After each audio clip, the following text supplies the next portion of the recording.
እኔ ለምእመናን ወንጌልን የማስተምርለት የጌታዬ እናቱ እመቤቴ ማርያም ሆይ ደስ ይበልሽ። ከወለድሽ በኋላ ማኅተመ ድንግልናሽ እንዳይለወጥ አድርጎ የጠበቀሽን አማኑኤልን የወለድሽው እመቤቴ ማርያም ሆይ ደስ ይበልሽ። ማኅተመ ድንግልናሽ ሳይለወጥ ንጉሥ ክርስቶስን የወለድሽው እመቤቴ ማርያም ሆይ ደስ ይበልሽ። ማኅተመ ድንግልናሽ ሳይለወጥ ንጉሥ ክርስቶስን የወለድሽው እመቤቴ ማርያም ሆይ ሰላምታ ይገባሻል። ልዩ መድኃኒታችንን በመውለድሽ እናትን አገልጋይን ተብለሻልና እግዚአብሔር ባሕርይሽን ባሪያ አድርጎ ባለሟልነትን አግኝተሻልና እመቤቴ ማርያም ሆይ ሰላምታ ይገባሻል። እኛ ከምንወደው እሱ ከሚወደን ልጅሽ ኃጢአታችንን ያስተሰርይልን ዘንድ ለምኝልን።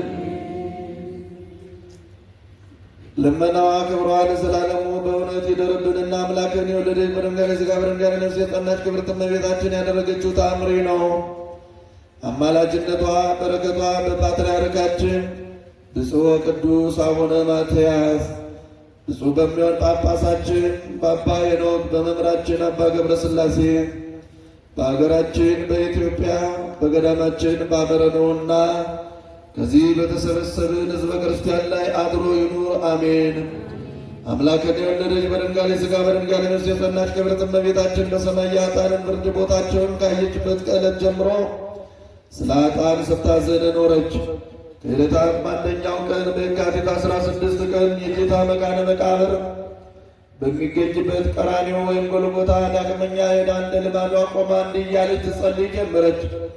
ልጄ ወዳጄ ሆይ በባሕርይ አባትህ በእግዚአብሔር አብ ክርስቶስ በሚባል ስምህ ናዛዚ በሚሆን በባሕርይ ሕይወትህ በመንፈስ ቅዱስ ምድር አንተን መሸከም ሳትችል 9 ወር ከ5 ቀን በተሸከመች ማኅፀኔ መላእክትም ወደ አንተ መቅረብ አይቻላቸውም። ልጄ ወዳጄ ሆይ ያለ ድካም ከኔ በመውጣትህ እማልድሃለሁ። ያለ ሕማም በመወለድህ ልጄ ወዳጄ ሆይ ባሳደጉ ጡቶቼ እማጸናለሁ።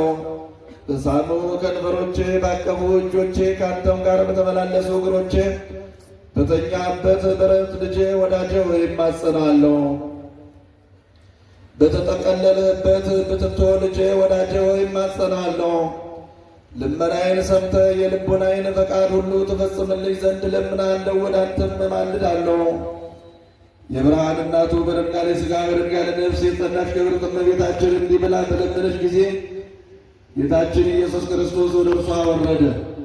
ስፍር ቁጥር የሌላቸው የብዙ የሚሆኑ አእላፍ መላእክትን ከበው ከእርሱ ጋር መጡ።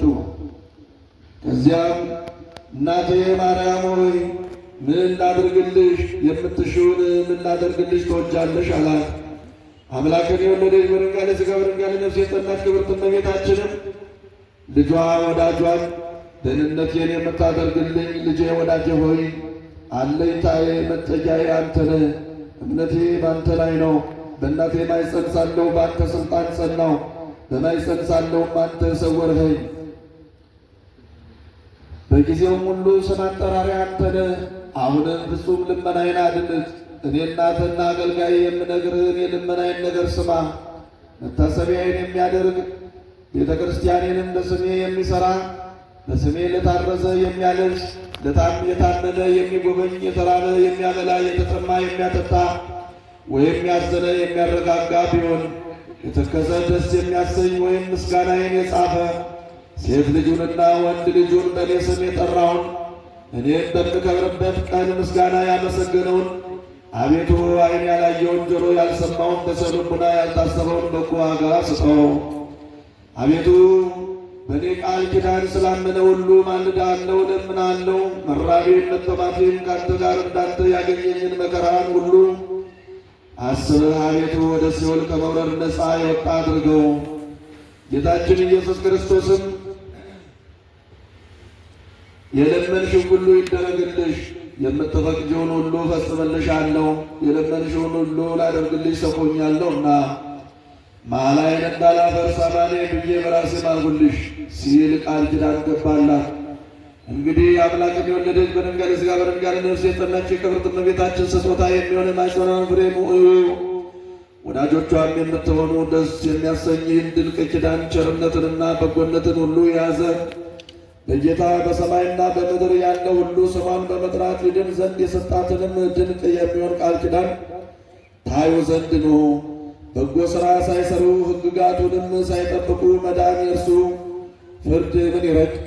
አምላክን የወለደች በድንጋሌ ሥጋ በድንጋሌ ነፍስ የጸናች የክብርት እመቤታችን ስም ይህች ናት። በተጠራችን ጊዜ የሰማያት ጽናታቸው የምድርን ግዘፍ እስከ ሲኦል መሠረት ድረስ ይናወጣል። ቅጠል ነፋስን ባወዛወዘው ጊዜ እንዲረግፍ የመላእክትም ክንፋቸው በመደንገጥ እርግፍ እርግፍ ይላል።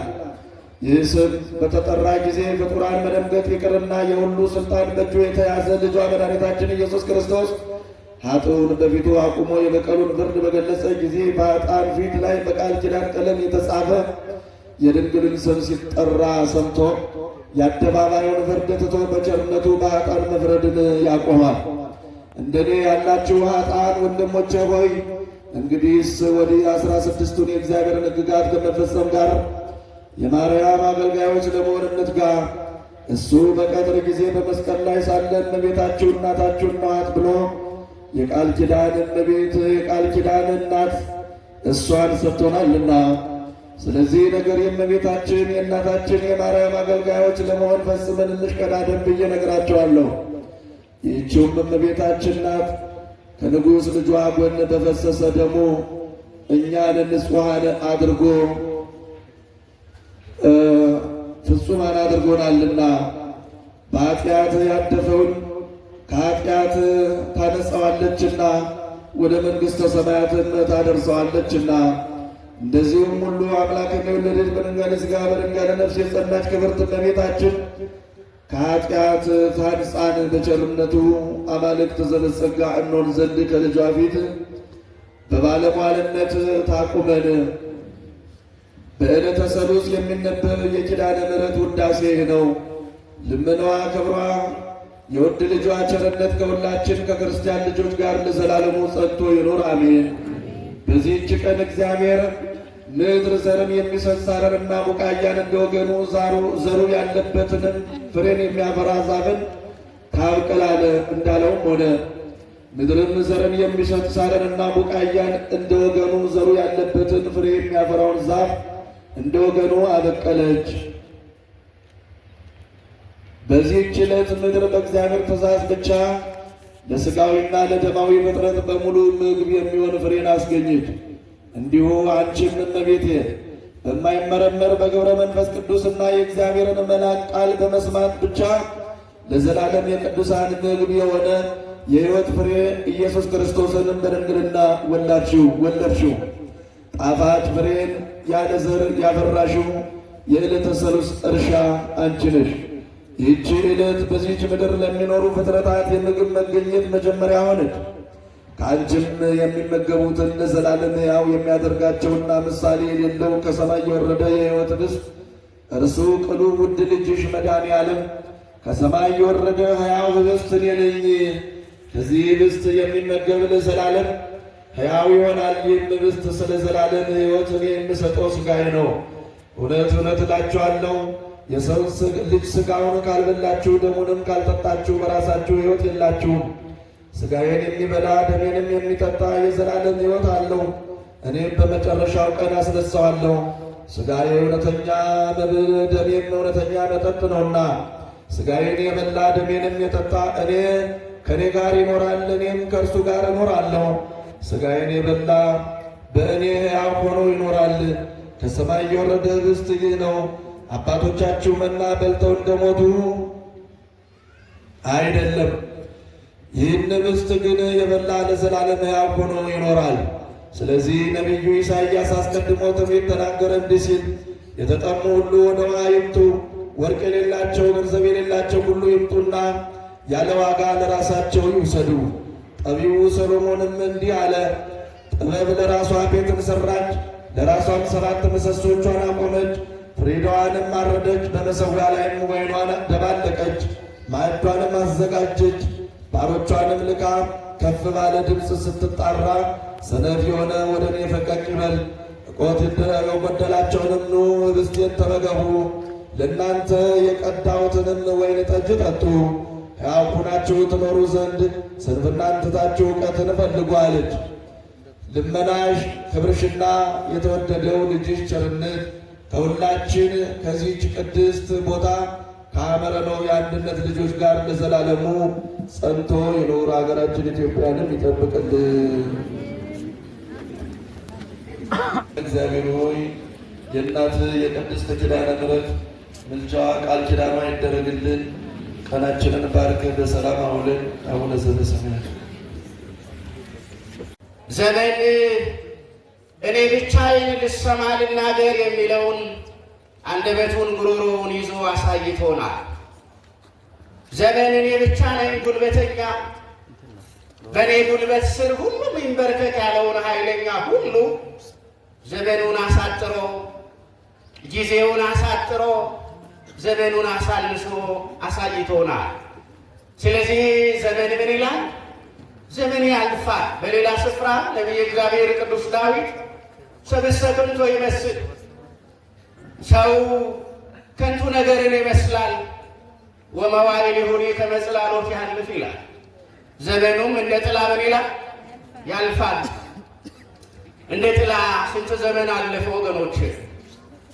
እስኪ ዝም ብላችሁ የእናንተን ከልጅነታችሁ ጀምሮ እስከ ዛሬ ያለችዋን ዘመን እንኳን እዩ። እንደ ጥላ የስንቱ ዘመን አለፈ። መቃብር አድርሰን ስንት ትልልቅ ሰዎችን ረሳናቸው። ስንት ባለጸጋ ሰዎች፣ ስንት ሀብታም የነበሩ ሰዎች መቃብር ስፍራ ደርሰው ተረሱ። ስንት ስርዓት ዘመን እንዲረሳ አደረገው። ስንት ክፉዎችን ከፊታችን ላይ ዘመን ገለል አደረገ። ስንት መልካሞችን ደግሞ ዘመን አሳጣ። ስለዚህ ዳዊት በእግዚአብሔር በማያልፈው ቃል ላይ የተደገፈው ዳዊት የእግዚአብሔርን የማያልፈውን ቃል እንደ ትራስ፣ እንደ መጠጊያ፣ እንደ አለት፣ እንደ መከላከያ ድንጋይ የሚቆጥረው ዳዊት ሰብእሰ ከንቱ ይመስላል። ሰው ከንቱን ይመስላል። እንዳውም መምህራን ሰብእሰ ከንቱ ይመስል የሚለው ላይ አንዲት እጽ ከንቱ የምትባል የእንጨት የዛፍ አይነት አምጥተው ይተርካሉ። ስለዚህ እንጨት ሰምታችሁ ታውቁ ይሆናል። በተግባር ብዙዎቻችን አላየናትም። ነገር ግን ይህች ዛፍ በአንድ ቀን በቅላ በአንድ ቀን የምትደርቅና የምትጠፋ ናት። ሌሊቱ ሲነጋ ብርሃን ሲመጣ ፀሐይ እግሮቿን ስትዘረጋ ጮራ ሲሆን ትወጣለች፣ ትበቅላለች። 3 ሰዓት ሲሆን ቅጠሏ ይለመልማል፣ ይዘረጋል። 6 ሰዓት ሲሆን ፍሬ ትይዛለች። 9 ሰዓት ሲሆን ቅጠሏንና ፍሬዋን መጣል መድረቅ ትጀምራለች። 11 ሰዓት ሲሆን ተነቅላ የበቀለችበት ስፍራ ይደበቃል። የሰውም ነገር እንደዚህ ነው ወገኖች፣ የሰውም ነገር እንደዚህ ነው። እንደ ማለዳ በዚህ ምድር ላይ እንወለዳለን። 3 ሰዓት እንደሚሆን በዚህ ምድር ላይ ቤት ለመስራት፣ ትዳር ለመያዝ፣ ንብረት ለማፍራት ወደ ቀኝ ወደ ግራ እንላለን፣ እንማራለን፣ ወደ ትምህርት ቤት እንሮጣለን፣ ልጅ እናደርሳለን፣ ወደ ስራ ስፍራ እንሄዳለን። እንደ 6 ሰዓት እንደ ቀትር ቤት ሰርተን ልጆች ወልደን ንብረት አፍርተን ጌታዬ ተመስገን የሚል አንደበት ከኛ እግዚአብሔር ሲጠብቅ ዝም ብለን ሳለ 9 ሰዓት ይመጣል። የነበረን ሁሉ ይሟሽሻል። እጃችን ላይ የነበረው ነገር ሁሉ መትነን ይጀምራል። ነፋስ እንደበተነው ደመና፣ አውሎ ነፋስ እንዳነሳው ትቢያ አጠገባችን የነበረው ሁሉ ይሄዳል። እገሌ በዚህ ቀን ሞተ ተቀበረ ሚል እንሰማለን። እገሌም በዚያ ቀን እንዲህ ሆነ፣ እገሌ በዚህ ቀን እንደዛ ሆነ የሚል እንሰማለን። እና ሰብእሰ ከንቱ ይመስል ሰው እንደዚህች እንጨት ይመስላል። ወመዋዕሊሁ ከመ ጽላሎት ያልፍ፣ ዘመኑ ደግሞ እንደ ጥላ ምን ይላል? ያልፋል። የማለዳ ጥላችሁን አይታችሁት ከሆነ አጭር ነው? ረጅም ነው። ነገር ግን ቀትር ላይ ያ ማለዳ ላይ ረዝሞ ይታየን የነበረው ጥላ ይታያል እንዴ? አይታይም። አሁን ይህን ልምላችሁ ወገኖች ተስፋ እንድትቆርጡ አይደለም፣ እጃችሁ ላይ ያለውን እንድትበትኑ አይደለም፣ በዘመኑ እንድናውቅበትና እንድንጠነቀቅበት ዘመኑን እያወቅንና እየተጠነቀቅን እንድንኖር ነው እንጂ ተስፋ ላስቆርጣቸው አይደለም። ማን የተስፋ አምላክ ነው? ማን የተስፋ አምላክ ነው? ማለዳውን ባርኮ የሰጠን ማን ነው? እያንዳንዱን ቀን በምህረቱ ማታ እንዲሆን እንደገና ደግሞ ማለዳ እንዲሆን የሚያፈራርቅልን ማን ነው? ፀሐይንና ጨረቃን ስርዓታቸውን ስፍራቸውን ሳይለቁ እንዲወጡ እንዲገቡ የሚያደርግ እርሱ ማን ነው? እግዚአብሔር ነው። እኛ የምናምነው ደግሞ ማንን ነው? ይህን ሁሉ ስርዓት የሚመራውን እግዚአብሔርን ነው። ፍጥረታት ሁሉ የሚገዙለትን፣ ጉልበት ሁሉ የሚንበረከክለትን፣ ምላስ ሁሉ የሚያመሰግንለትን፣ የሚሰጠው የማያጣ ባለጸጋ፣ ዘመን የማያሸንፈውንና የማይሽረውን ዘመናትን ሁሉ የፈጠረና ያሰናዳ ይህን አምላክ ነው የምናመልከው። ስለዚህ ይህንን ገናናና ትልቅ አምላክ እያመለክን ተስፋ እንድንቆርጥ አይደለም የምነግራችሁ፣ በዘመኑ እንድንጠነቀቅ ነው። ቅድም ከኋላ ያሉት አባት እየነገሩኝ ነበረ። ጌታ የሰጠን ትእዛዝ ድልዋኒክሙ ንበሩ የሚል ነዋል። ተዘጋጅታችሁ ምን በሉ? ተዘጋጅታችሁ ኑሩ። ስለዚህ ስለ ዘመን ማነሳ ዘመን እንደሚያልፍ የምነግራችሁ ምን ብለን እንድንኖር ነው? ተዘጋጅተን እንድንኖር። እያንዳንዱ ቀን የራሱ የሆነ ክፋትና የክፋት ስርዓት ስላለው ተዘጋጅተን እንድንኖር ነው። ስለዚህ ዘመን ያልፋል። ዘመን ብቻ አይደለም ወገኖቼ፣ እንደዚህ አይደለም። ዘመን አጭር ነው። ያዕቆብ በዘፍጥረት 47 ቁጥር 9 ላይ ልጁ ዮሴፍ በግብፅ ምድር ከፈርዖን ቀጥሎ ባለስልጣን ሆኖ በጠራውና በጋበዘው ጊዜ ከሚኖሩባት ከከነዓን ምድር ወደ ግብፅ ወረደ። ከነዓን የረሃብ የድርቅ የስደትና የጉስቁልና ምድር በሆነችበት በዚያ ዘመን ምድር ሁሉ ለ7 ተከታታይ ዓመታት በድርቅ በተመታበት በዚያ ዘመን ያዕቆብ ነፍሱን ለማዳን የልጆቹን ሕይወት የትውልዱን ነገር ለማስቀጠል ባሰበ ጊዜ በግብፅ ምድር በጎተራ እህል ሞልቶ ስለነበረ በዚያ ምክንያት ወደ ግብፅ ወረደ እና ሽማግሌው ያዕቆብ በግብፁ ገናና ንጉሥ በፈርዖን ፊት ቆሞ የግብፁ ንጉሥ ፈርዖን እንዲህ ብሎ ጠየቀው፣ እስፍንቱ እማንቱ ዓመታቲከ፣ ለመሆኑ አንተ የተከበርህና የተወደድህ ሽማግሌ ነህ፣ የሽምግልና ዘመንህ ምን ያህል ነው አለ። ያዕቆብ ለዚህ ሲመልስ ወመዋዕለ ሕይወቴሰ 130 እማንቱ፣ በምድር ላይ የኖርኩት የዘመኔ ልክስ 130 ነው። ወእማንቱሰ ህዳጣን ወእኩያተ ኮናን፣ ነገር ግን ከአባቶች ዘመን አንጻር ሲታዩ የኖርኩት ዘመኔ 130ው ጥቂት ነው። ይሄ ጥቂቱ 130ው ደግሞ ክፉ ሆነብኝ አለው። ምን ሆነብኝ? ክፉ ሆነብኝ አለው እና ዘመን አንዳንዴ ክፉ ይሆንብናል። ስለዚህ የተወደዳችሁ ክርስቲያኖች የሚያልፍ ዘመን ውስጥ መከራ በላያችሁ ላይ በእሳት ላይ እንደተጣደ ድስት የሚገነፍልባችሁ ካላችሁ ይሄ መከራው ዘመን ምን ይላል? ያልፋል። ማን ያሳልፈዋል? እግዚአብሔር የመከራውን ዘመን ያሳልፈዋል። ተሰዳችሁ በማታውቁትና እንግዳ በሆናችሁበት ሀገር እጃችሁ ላይ ሰንሰለት ገብቶ ወደ ጨለማ ምግብ ወደማይገኝበት ማንም ጠያቂ ወደማይደርስበት ስፍራ የተወረወራችሁ ወገኖቻችን ይህንን እጃችሁ ላይ ያለውን ሰንሰለት እግራችሁ ላይ ያለውን ብረት ያላችሁበትን የጨለማ ክፍል የሚቀይርበት የእግዚአብሔር ዘመን ይመጣል። እጃችሁ ላይ ያለው ሰንሰለት ይወድቃል። ምክንያቱም እግዚአብሔር ይህንንም ጊዜና ዘመን ምን ይለዋልና ያሳልፈዋልና። ነገር ግን በእግዚአብሔር ቃል መደገፍ ለዚህ ያበቃል። ሌላው ወገኖች ሀብትና ስልጣንም እንደዚሁ ነው፣ ያልፋል። ሀብትና ስልጣንም ያልፋል። የማያልፍ ነገር አይደለም። አሁንም ወገኖቼ ይህን ማነሳ የሚመካ ቢኖር በማን ይመካ ይላል የእግዚአብሔር ቃል? በእግዚአብሔር ይመካ ይላልና እሱን ላሳስባችሁ ነው። ጸሎተኛዋ ያለ ልጅ ባልዋን በምታስቀናና ክፉ ቃል በምትናገር ሴት አጠገብ የነበረችው ሐና እግዚአብሔር የደረቀ ማህፀኗን በእንባ ጎርፍ የታረሰ ፊቷን ካለመለመና በደስታ ከቀባት በኋላ ወደ እግዚአብሔር ቤት ልጇን ይዛ መጣች።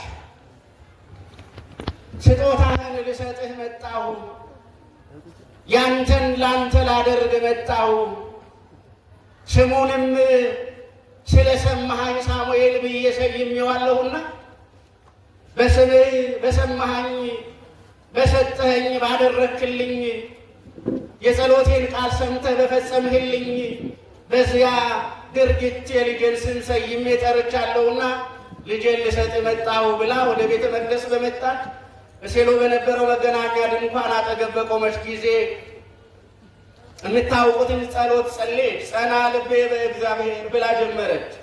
ልቤ በማን አምኖ ጸና? በማን አምኖ ጸና? ለካ ወገኖቼ ልባችን ፍርሃት ሲለው ማነው የሚያጸና?